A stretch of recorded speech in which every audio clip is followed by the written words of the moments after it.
The king has finally made his return. The king is back. The king is ready to save our chicks. Who's this king?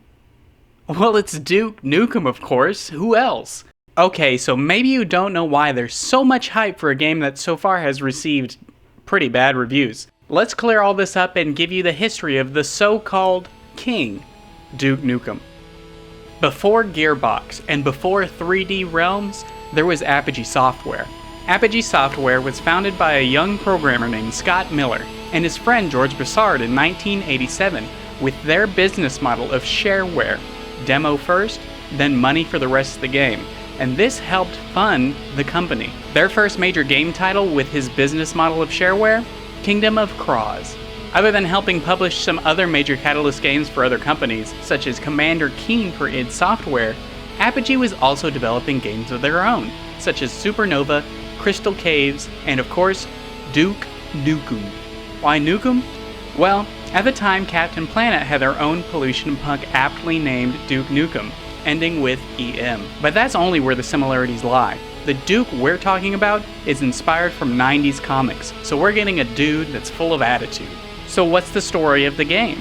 Well, in the year 1997, Dr. Proton is determined to take over the world with his army of tech bots, but Duke is ready to stop him. Duke's first game was actually pretty good.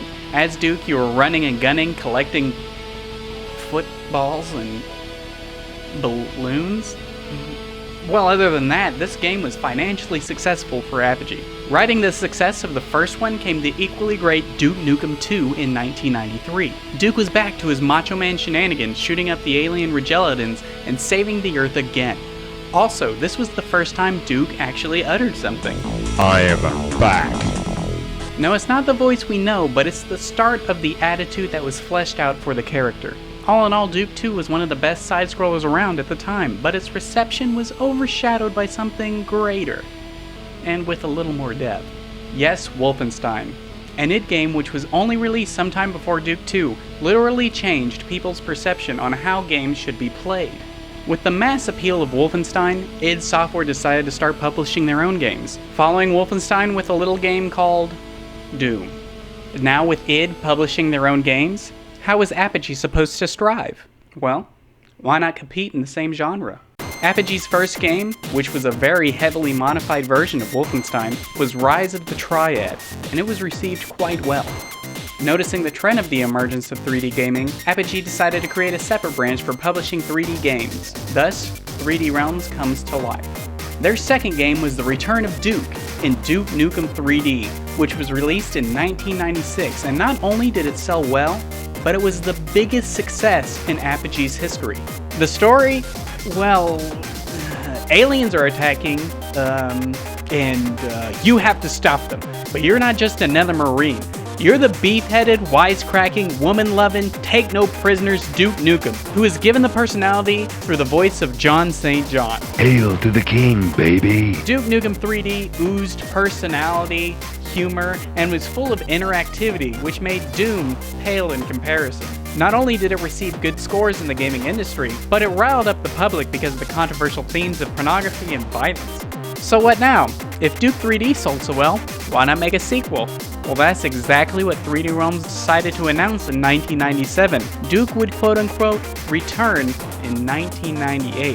The first sighting of Duke's return was in the form of a trailer for his newest game, Duke Nukem Forever, and it showed off the power of the game on the Quake 2 engine in 1998. But later the team decided to switch to the newly developed Unreal Engine, which cost months of wasted time. But 3D Realms assured the people that they are working as hard as they can. Nothing concrete came up until 2001 at E3, where another trailer was released showing the new game engine, and at the time, it was the talk of the show, but still no solid release date.